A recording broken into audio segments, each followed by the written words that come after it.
Menteri Pendayagunaan Aparatur Negara dan Reformasi Birokrasi Menpan RB Rini Widiantini menemui Menteri Keuangan Purbaya Yudisadewa di kantor Kementerian Keuangan. Salah satu yang dibahas yakni naikkan gaji ASN pada 2026.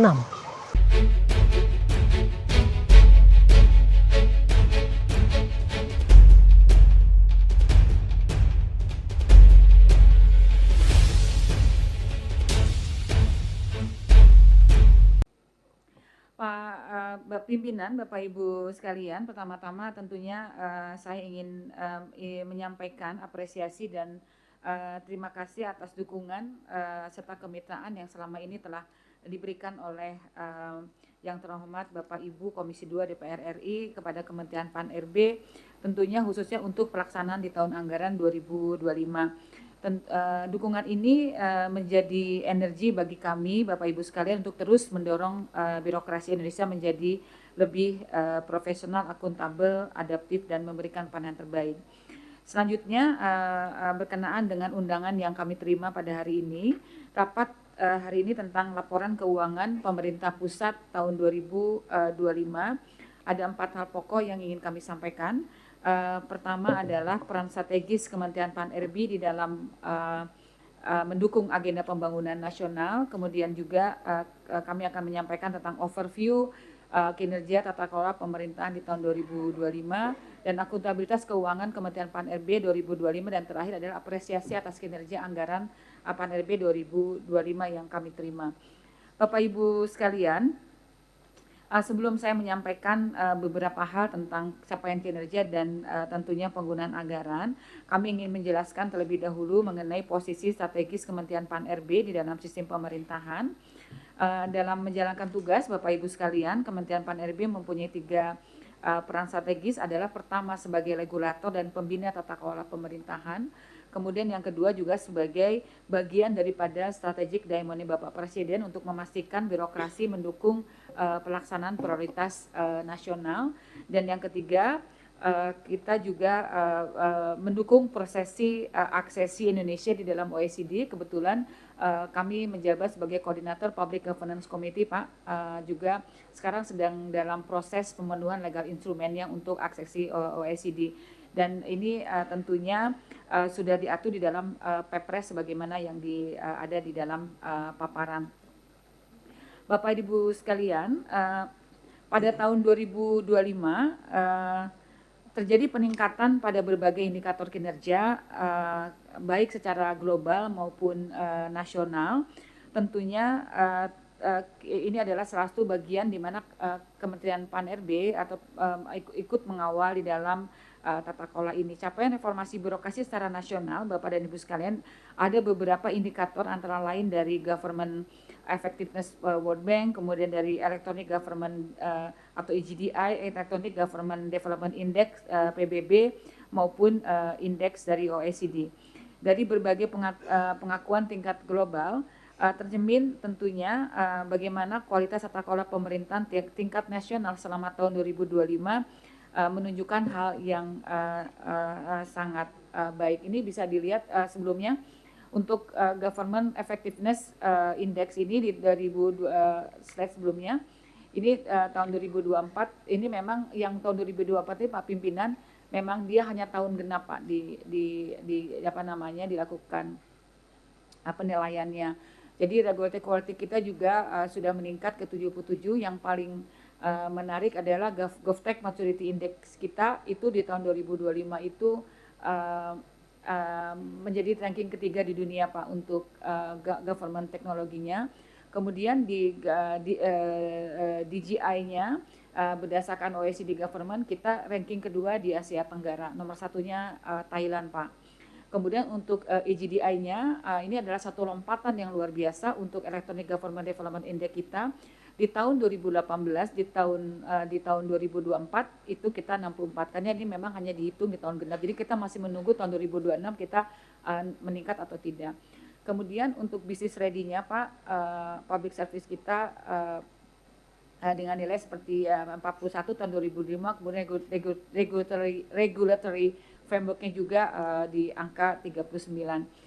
Kemudian Global Innovation Index kita juga meningkat dari ranking 85 menjadi 55. Dan yang menarik untuk Blavatnik Index atau indeks untuk public administration itu di tahun 2024 itu kita ranking 2 di ASEAN. Dan ini tentunya Bapak Ibu sekalian menunjukkan bahwa birokrasi itu memberikan manfaat yang nyata di pemerintah bisa bekerja lebih efektif gitu. Selanjutnya dalam skala nasional kita bisa lihat Bapak Ibu sekalian capaian reformasi birokrasi kita di tahun 2024 untuk reformasi birokrasi skornya secara nasional itu meningkat dari 71 ke 73, kemudian sakip instansi pemerintah itu memang masih skornya masih tidak terlalu baik, sakipnya masih 66,42. SPBE pun sudah ada peningkatan 3,25 dan nanti penilaiannya ada di lampiran begitu. Kemudian indeks pelayanan publik kita sudah meningkat, kita bekerja sama dengan baik dengan ORI Bapak untuk yang indeks pelayanan publik. Kemudian termasuk juga indeks kepuasan masyarakat nasional. Bu Menteri, izin nanti kalau lain waktu dikasih tahu rentang indeksnya itu dari berapa ke berapa. Oh baik. Biar kita tahu. Baik. Ya kan? Baik, makasih. Lanjut Bu. Saya susulkan. Baik Bapak.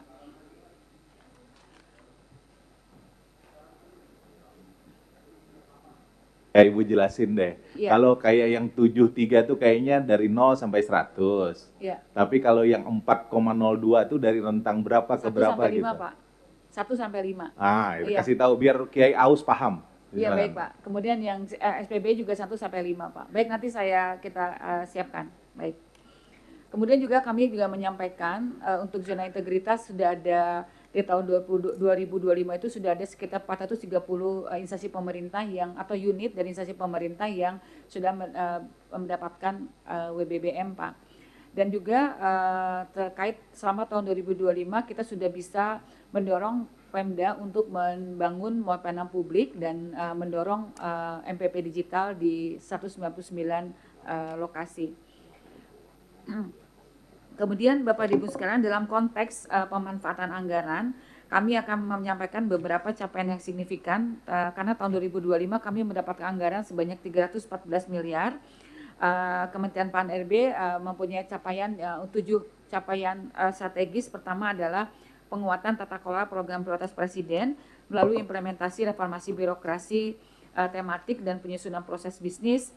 Tentunya untuk itu Kemenpan-RB terus mengarahkan reformasi birokrasi agar tidak berhenti pada perbaikan administrasi saja, tetapi juga menjadi instrumen yang nyata untuk mendukung pencapaian prioritas pembangunan. Hal ini tentunya terlihat dari membaiknya capaian indeks RB dan instansi yang mengimplementasikan RB tematik. Secara detail mungkin bisa dilihat bagaimana di dalam lampiran yang sudah kami sampaikan. Mungkin kalau bisa di-share yang lampirannya. Bisa di-share Bu Nita. Kemudian yang kedua kemudian adalah meluasnya akuntabilitas publik yang terintegrasi. Sebagaimana saya sampaikan sudah terbentuk 305 mall pelayanan publik di kabupaten kota yang juga telah dibangun sekitar 75 MPP baru yang merupakan penambahan yang terbesar dalam satu periode pemerintahan Pak. Jadi setiap MPP ini bisa di sekalian lampirannya disampaikan ada sekitar 150 jenis layanan Pak. 115 layanan layanan yang sekarang terintegrasi, rata-rata sekitar 105 layanan. Jadi masih ada hampir seluruh provinsi sudah punya kecuali 3 provinsi Pak, yaitu Provinsi Papua Barat Daya, Papua Pegunungan, Papua Selatan itu masih belum terdapat mall pelayanan publik gitu. Dan dari 150 jenis layanan ini, layanan itu terdiri dari layanan dari instansi pemerintah maupun Pemda, BUMN, bahkan BUMD. Untuk itu kami ingin mendorong supaya instansi pemerintah terus mengintegrasikan layanan kepada mall pelayanan publik. Yang ketiga adalah menguatnya efektivitas kapabilitas kelembagaan nasional melalui penataan kelembagaan pemerintah. Ini kami sudah penguatan birokrasi secara lebih spesifik dan tajam untuk mengeksekusi kegiatan-kegiatan pemerintah. Misalnya di awal tahun 2025 itu kita sudah menyelesaikan 49 kementerian Pak, dipercepat. Kemudian ada 166 sekolah rakyat dan 7 sekolah unggulan, 7 sekolah unggul. Kemudian juga kita membantu dalam penataan kelembagaan dan tata kelola di BGN, termasuk UPT yang kaitannya dengan masalah garam, bea cukai dan BP Batan dan banyak hal lain, Pak. Selanjutnya yang keempat adalah menguatnya manajemen kinerja instansi pemerintah melalui penguatan kebijakan akuntabilitas dan peningkatan kapasitas instansi. Transformasi tata kelola pemerintahan tentunya diorientasikan kepada hasil dengan memastikan output dan program yang akan dihasilkan begitu. Jadi kita bisa lihat di dalam lampiran ini Bapak Sakip sebagai instrumennya, bagaimana ada 90% kementerian, lembaga dan pemerintah dengan nilai Sakip yang baik. Yang kelima tentunya menguatnya transformasi layanan digital pemerintah dengan pembangunan pemerintah digital yang mencakup tata kelola digital public infrastructure ya, menjadi arsitektur dasar untuk pemerintahan digital. Bisa langsung di-share saja lampirannya. Salah satu penerapan yang sudah diuji cobakan nih Pak adalah ketepatan sasaran penerima bantuan sosial. Jadi kami bersama-sama dengan Menteri Sosial, Menteri Komdiji begitu Bappenas untuk memastikan ketepatan sasaran begitu Pak. Dan ini yang di paparan ini kita perlihatkan bagaimana pemerintahan digital itu sudah kita bangun sejak tahun 2018. 2025 alhamdulillah sudah masuk ke dalam RPJMN dan 2026 ini kita sudah mengarah kepada ekosistem pemerintahan digital. Jadi kita akan mengubah dari digitalisasi menuju transformasi digital, dari aplikasi membangun bukan hanya berbicara aplikasi saja tapi membangun ekosistem digital. Kemudian dari yang bersifat silo kita membangun yang lebih operabilitas, dari masing-masing inisiator menjadi kita perbaiki di aspek tata kelolanya. Selanjutnya capaian strategis ke-6 adalah meningkatnya sistem merit melalui penguatan manajemen ASN sistem merit, dan kami tahun 2026 sudah mengeluarkan Permenpan tentang manajemen talenta, dan ini sudah bagaimana capaiannya ada di lampiran.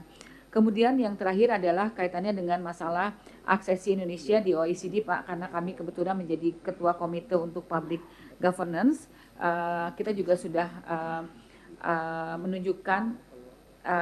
menunjukkan capaian untuk ini meskipun anggaran Kemenpan RB relatif terbatas begitu. Selanjutnya Bapak Ibu sekalian, izinkan kami menyampaikan akuntabilitas anggaran di Kementerian Pan RB untuk tahun 2025. Pagu sebelum diblokir Bapak dan Ibu ada sekitar 392 miliar, 392,9 miliar, kemudian setelah diblokir menjadi 314,8 miliar dengan realisasi anggaran adalah sebanyak 97% atau 307,8 miliar. Efisiensi tentunya difokuskan kepada belanja operasional, pada perjalanan dinas, belanja jasa, belanja barang dan lain sebagainya. Nah, kemudian Bapak dan Ibu sekalian, ini dengan capaian 97,98% ini menunjukkan bahwa Kemenpan RB tentunya mempunyai komitmen dalam mendukung kebijakan untuk pemanfaatan anggaran secara efisien. Selanjutnya Bapak dan Ibu sekalian, kami ingin menyampaikan bahwa kami mendapatkan beberapa apresiasi di tahun 2025. Pertama, opini laporan BPK 12 kali berturut-turut dengan skor kinerja pelaksanaan anggaran kategori sangat baik, dan tadi juga Pak Ketua menyampaikan mengenai penyelesaian tindak lanjut pertemuan BPK, kami mendapatkan nilai 97,7% dan mendapat penghargaan dari BPK. Kemudian untuk akuntabilitas kinerja kami juga mendapatkan nilai yang sangat baik, dan kategori level maturitas SPIP pun terdefinisi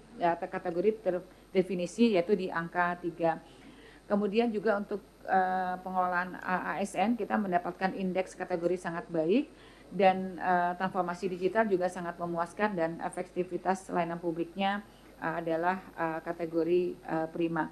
Demikian Bapak dan Ibu sekalian, apa yang kami sampaikan terkait dengan laporan keuangan pemerintah pusat di tahun anggaran 2025. 2025. Kami menyampaikan sekali lagi menyampaikan terima kasih kepada Bapak Ibu yang terhormat pimpinan dan anggota Komisi 2 DPR RI. Semoga sinergi ini dapat terus memperkuat reformasi birokrasi dan tata kelola pemerintahan Indonesia. Terima kasih. Wassalamualaikum warahmatullahi wabarakatuh. Waalaikumsalam. Terima kasih Ibu Menteri PAN dan Reformasi Birokrasi yang telah menyampaikan paparannya. Kita tentu mengapresiasi berbagai capaian kinerja dari Kementerian PAN RB, termasuk impact dari kinerja Kementerian PAN RB terutama terhadap reformasi birokrasi dan pelayanan publik.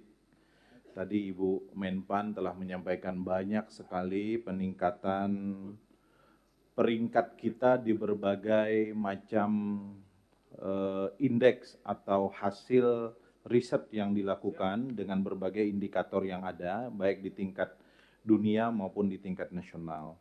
Kendati demikian, kita juga mencatat bahwa dalam beberapa indeks yang lain, misalnya GEI, Government Effectiveness Index, kita itu sekarang baru berada di posisi 82 dari 193 negara. Itu artinya reformasi birokrasi kita sudah berjalan, pelayanan publik kita semakin baik, tetapi belum efektif untuk menghasilkan output dan outcome dari pemerintahan kita.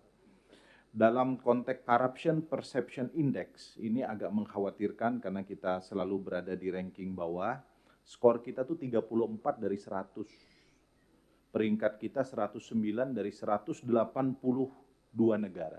CPI tahun 2025. Digitalisasi sudah kita lakukan, tetapi kenapa kemudian performanya belum berubah? Mungkin bisa jadi digitalisasi kita baru mengalihkan dari analog menjadi digital. Ekosistem digitalnya belum berubah. Mentalitas sumber daya manusianya nggak berubah. Masih ngabsen, pulang, ngopi, sore ngabsen lagi. Kita ke depan mungkin, Ibu Menpan RB dan Bapak Ibu sekalian yang hadir di ruangan ini, perlu meningkatkan sedikit key performa indicator kepada seluruh birokrasi kita, ASN kita. Apakah itu pegawai negeri sipil, termasuk pegawai pemerintah dengan perjanjian khusus. Sekarang tuh gambarannya kalau jadi CPNS, itu sudah memenuhi separuh dari doa sapu jagat. Rabbana atina fid dunya hasanah. Di dunia sudah enak, tinggal nasib di akhirat saja yang kita belum tahu. Kenapa? Karena begitu jadi CPNS, Pak, umur 23 misalnya, 24 jadi PNS penuh. Umur 58 pensiun, kalau jabatannya struktural eselon 2, eselon 1, 60 pensiun. Kalau fungsional tertentu bisa 65, 67, atau 70. Pensiun seumur hidup. Saya kemarin gambarkan di Ombudsman, Pak. Wakil Ketua Ombudsman ini kan pegawai negeri sipil, dosen dia. Umur 80 tahun, tiba-tiba nauzubillah ini, istrinya meninggal, Pak. Istrinya meninggal. Contoh nih, contoh. Lalu karena istrinya meninggal, dia menikah lagi dengan perempuan usia 25 tahun. 5 tahun berikutnya, usia 85, beliau meninggal. Sebagai pegawai negeri sipil kan beliau pensiunan pegawai negeri sipil. Yang 25 tahun tadi punya anak, Bu. Anaknya 4 tahun. Karena 5 tahun nikah kan. Maka yang 25 tahun tadi itu akan mendapatkan pensiunan sampai dia meninggal, dan anaknya tadi dapat pensiunan sampai umur 21 tahun.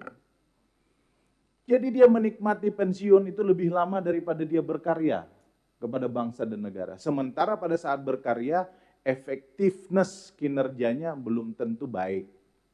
Itu yang ingin saya katakan, Pak. Nah, karena itu ini PR kita semua. Kita kan sudah memasukkan dalam prolegnas RUU ASN ke depan. Agar nanti di RUU ASN itu coba kita pikirin deh, di swasta orang bisa kompetitif kok, pegawai negeri ASN nggak bisa kompetitif. Jangan lagi ASN itu sebagai simbol stabilitas, Bu. Saya ngomong begini karena Bu Menpan kan udah pensiun, nggak apa-apa lah. Ya. Saya juga udah lama meninggalkan dunia per ASN. Gitu, Anda Zudan. Jadi orang bekerja itu memang pakai KPI. Bagus kita pertahankan, nggak bagus ya out. Nah ini sekarang jadi beban kita di daerah. Semua kemarin gubernur, bupati, wali kota undang ke sini. Mau memberhentikan, nggak ada indikatornya. PNS atau P3K, enggak diberhentikan atau tidak ditinjau, jadi beban. Saya dalam sebuah podcast 2 hari lalu saya bilang, lebih zolim mana kita? Mempertahankan ASN kita gaji, tapi portofolio APBD-nya misalnya ada satu kabupaten namanya Kabupaten Lamandau, Pak. 700 miliar APBD-nya, 600 miliar buat gaji. Kalimantan Tengah. Tinggal 100 miliar ruang fiskalnya. Kalau kita pertahankan terus, kita memanusiakan para ASN, termasuk P3K di dalamnya. Tapi pada sisi yang lain kita sedang zolim dengan rakyat yang lebih membutuhkan. Sekolah nggak bisa diperbaiki, kesehatan nggak bisa diurus, jalan rusak nggak bisa kita apa-apain. Nah karena itu di ruangan ini mari kita pikirkan, ini mumpung para stakeholders lagi kumpul. Masa iya begini terus kita? Kalau soal anggaran nanti biar para anggota yang memberikan pandangan-pandangannya. Kendati saya tadi agak terkejut juga, kalau di Undang-Undang HKPD itu kan belanja pegawai maksimal 30%. Di Kemenpan RB aja porsinya 47,6%. Belanja barangnya 42%, belanja modal sisa 10,27%. Ini mungkin nanti kita proporsionalkan. Selanjutnya saya bikin pakemnya agak lain lah. Biasa setelah Menpan RB, Kepala BKN, saya suruh Kepala LAN dulu lah paling ujung sana. Silakan Kepala LAN.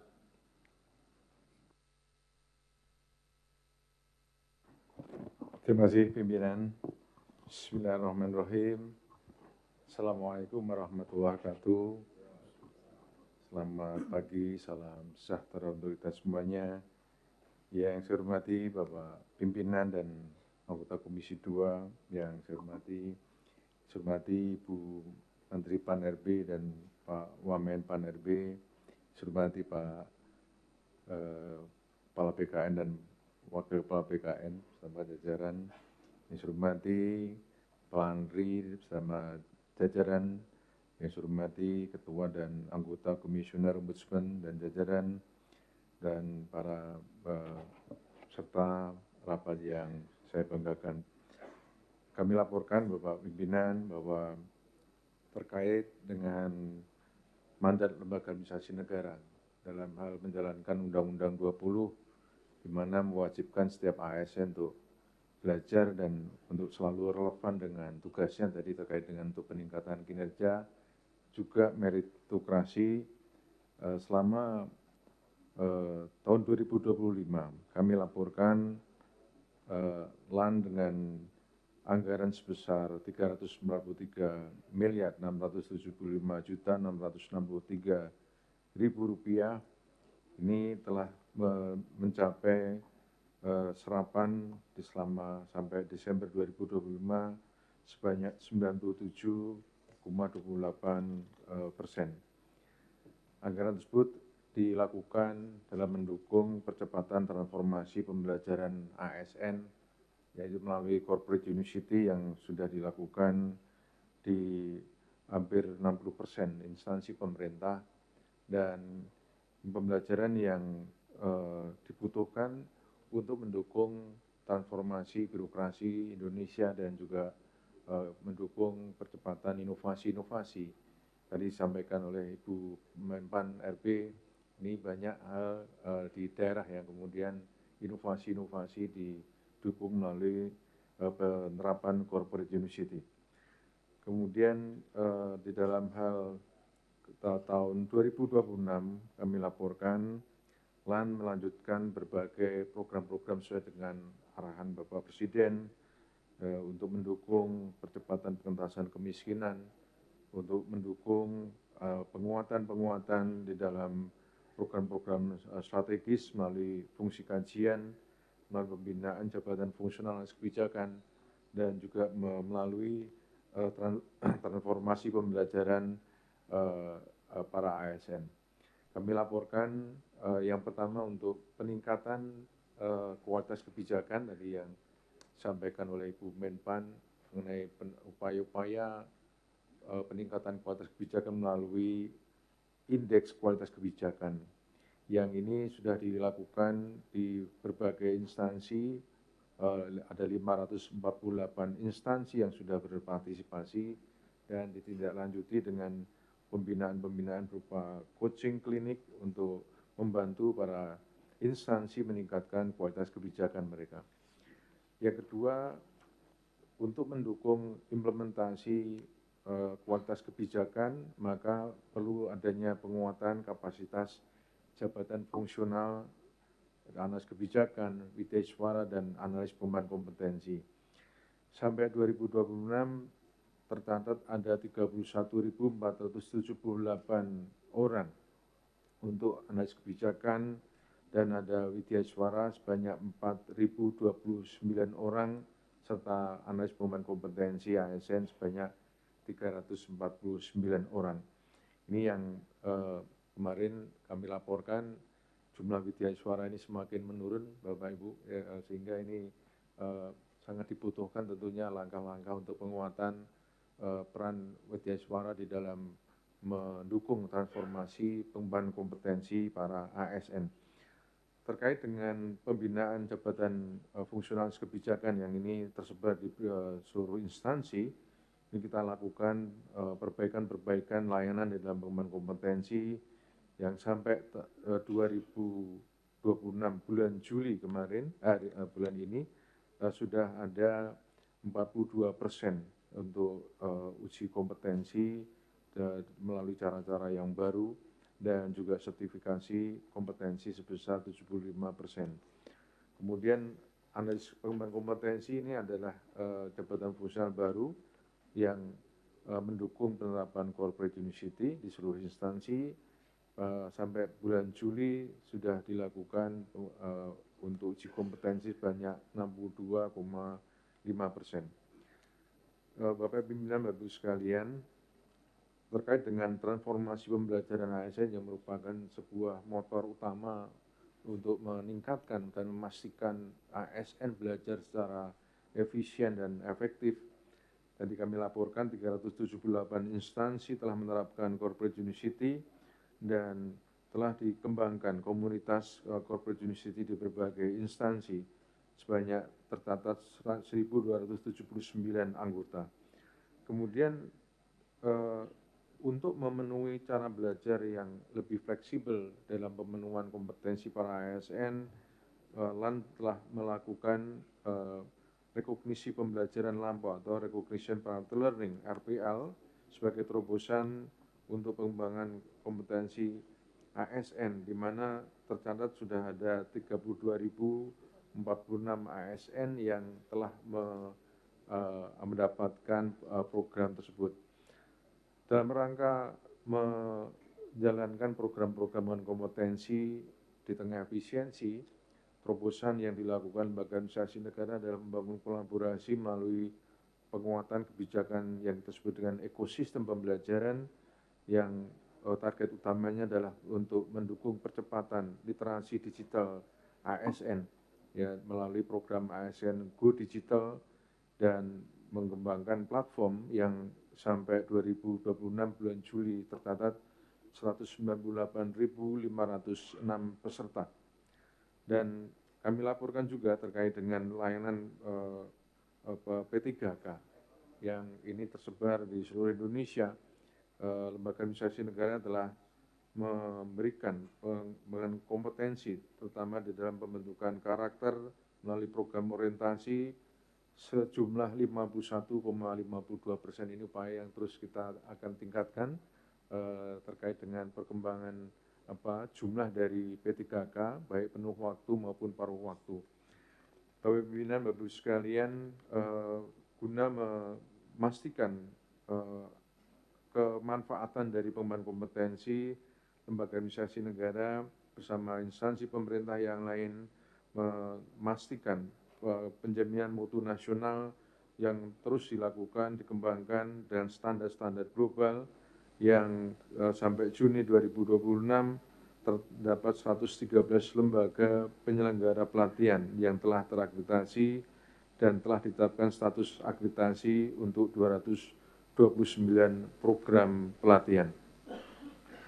Untuk tadi yang kami sampaikan, menjamin adanya standar internasional di dalam pengembangan kompetensi, LAN telah memperluas skema penjaminan mutu bersama rekan-rekan di ASEAN melalui Mutual Recognition Arrangement bersama lembaga pelatihan aparatur negara ASEAN antara lain Civil Service College dari Singapura, Civil Service Institute Filipina, Institut Perkhidmatan Awam Brunei Darussalam, kemudian Institut Takbiran Awam Negara Intan dan Royal School of Administration Kamboja dan bersama Sekretariat ASEAN.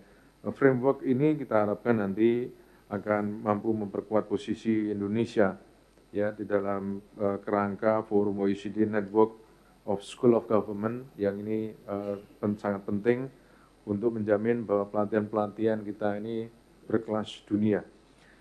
Bapak pimpinan, Bapak sekalian, lembaga administrasi negara juga memiliki pendidikan-pendidikan terapan yang diselenggarakan di Politeknik Sialan, ada 3 kampus yang pembelajarannya ini juga dilakukan untuk mendukung pengembangan karakter dan juga program-program prioritas pemerintah. Untuk itu maka bentuk-bentuk pengabdian atau pengabdian masyarakat dan penelitian yang menjadi kewajiban STI Alan diarahkan untuk mendukung program sekolah rakyat, kemudian program makan bergizi gratis, dan juga pengembangan kompetensi bagi para mahasiswa terkait dengan yang kita sebut dengan top skill, antara lain adalah literasi digital, penguasaan AI, dan juga tentunya kepemimpinan. Dalam pelaksanaan program 2026, LAN mengalami penyesuaian sebagai bagian dari dinamika pengelolaan keuangan negara dan penajaman target penerimaan kelembagaan. Terhitung sejak tanggal 3 Juni 2026, pagu anggaran LAN tahun 2026 disesuaikan seiring dengan adanya penambahan target PNBP. Dengan penyesuaian tersebut, pagu anggaran LAN tahun 2026 menjadi sebesar Rp361.316.000 dan realisasi sampai Juli 2026 LAN telah mencapai 52,83%. Bapak sekalian, Bapak pimpinan, anggota yang saya hormati, terkait dengan rencana kerja tahun 2027, kami laporkan LAN memperoleh pagu indikatif sebesar Rp286.036.519.000. Jumlah tersebut mengalami penurunan sebesar 30,32 miliar atau sekitar 9,62% dibandingkan dengan pagu anggaran LAN tahun 2026. Penurunan ini sangat dirasakan terutama di dalam kewajiban LAN menyelenggarakan pelatihan-pelatihan yang bersifat wajib, yaitu pelatihan-pelatihan kepemimpinan nasional tingkat 1 terutama yang hanya ada dilakukan di LAN. Ini selama 2 tahun ini tidak bisa dianggarkan karena memang tidak diberikan anggarannya, dan kita mengandalkan pada JSR Bapak pimpinan, sehingga ini tentunya mohon untuk menjadi perhatian karena tentunya tidak bisa dipastikan keberlanjutan pembiayaan dan program tadi dan juga potensi konflik kepentingan sebagaimana yang telah menjadi temuan BPK, dan ini untuk itu maka kami sangat berharap tahun 2027 Komisi 2 dapat memberikan dukungan. Coba Pak Kepala LAN jelaskan CSR dari mana yang mau bantu PKN 1 begini. Yang pertama ada dari Tanoto Foundation, Bapak. Yang kedua dari Pijar Foundation. Ya, ini 2 mitra yang selalu ada, terutama Tanoto. Ya, yang lain adalah yang ada beberapa saweran tapi ditampung di Tanoto. Ya. Nah ini mohon maaf kami harus laporkan kenyataannya begitu. Bapak pimpinan, Bapak Ibu sekalian, ini juga kami mohon dukungan terkait kebijakan Widyaswara yang sampai hari ini di berbagai instansi pemerintah di seluruh Indonesia.